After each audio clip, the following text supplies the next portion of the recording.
Hi everyone, in today's video we will briefly explore the decipherment of the once mysterious and unknown Hittite language during the 20th century.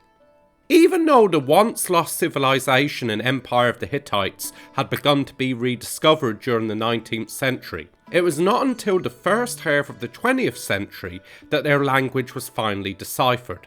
This process began as a result of excavations that took place at the Hittite capital of Hattusa in central Anatolia, which first began in 1893.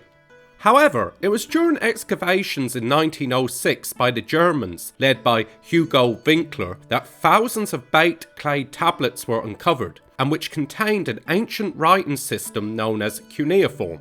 This ancient written script used wedge shapes facing in different directions to record different words, and was created by using a reed stylus which was impressed into wet clay tablets. Some of these tablets contained a written form of a language known as Akkadian, which had originated much earlier in Mesopotamia, but by the late Bronze Age had become the lingua franca of the ancient Near East, and was used by all the ancient powers of the day, especially in diplomatic communications with one another, as seen in the famous Amarna letters that were discovered in Egypt. This written language had been deciphered in the 19th century, and so could be translated. However, the vast majority of tablets that were discovered at Hattusa clearly used cuneiform, but did not use the Akkadian language, or any other known language, as when attempts were made to translate them, the characters could be read, but they made no sense whatsoever. However, from the tablets that could be read, it was now beyond doubt that the ruined city had once been the Bronze Age capital of the Hittites, known as Hattusa, and that the thousands of clay tablets were part of an official Hittite state archive that had survived the city's destruction. This also implied that the mysterious written language found on the other clay tablets contained the language of the Hittites that was recorded using cuneiform. It was not until the First World War that the written language was finally translated. This was accomplished by a Czech linguist called Bedřich Hrozný, who, while examining the documents that had been discovered at Hattusa, noticed a single word that was pronounced Ninda, which he knew was based upon an old Sumerian word for bread. Sumerian was an older Mesopotamian language than Akkadian, though it was a precursor to Akkadian. He logically concluded, therefore, that the immediate context must be dealing with food. He then noticed that the start of another nearby word, esatteni, sounded very similar to the Latin and German words for eat. He then concluded that another word, waterma, stood for water, and that ikatteni must therefore mean drink. As a result, he translated the sentence as, "You will eat bread and drink water." He had broken the code of the Hittite language.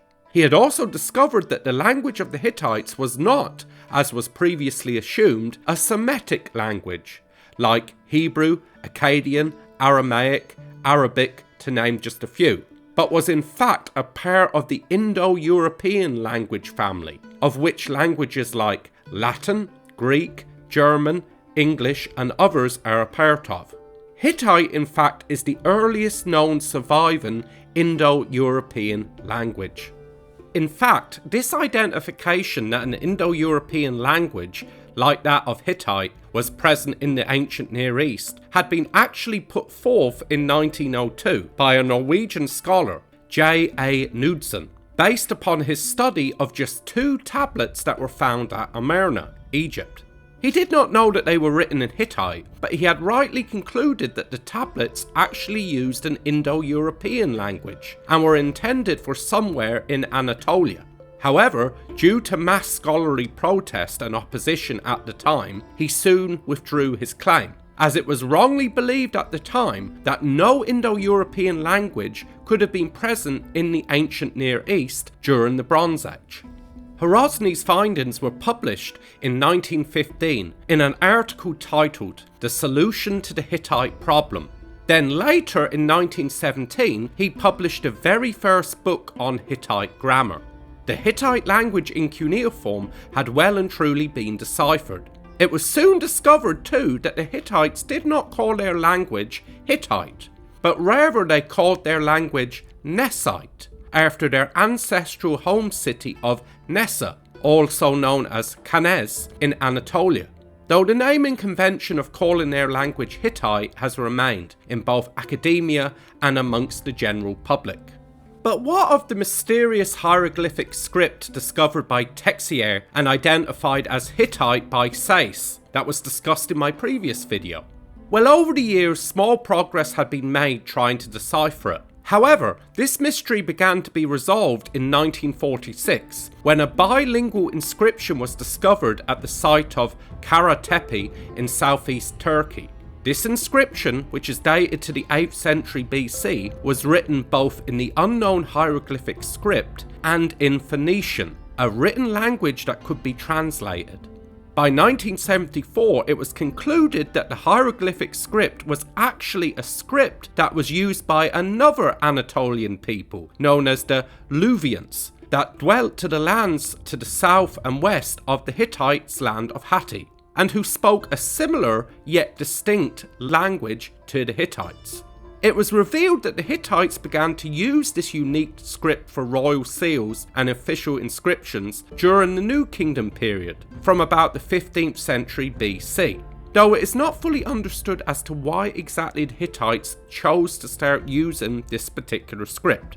Some have theorized that with the increase in power of the Hittites in the late Bronze Age, and the resulting competition with other nearby powers, like Egypt, the Hittites may have wanted a distinctly Anatolian writing system to represent their unique culture and identity, similar to how the Egyptians had their own unique hieroglyphic system, rather than solely dependent upon a foreign writing system like Akkadian cuneiform, which was used by all the major powers in the ancient Near East at the time.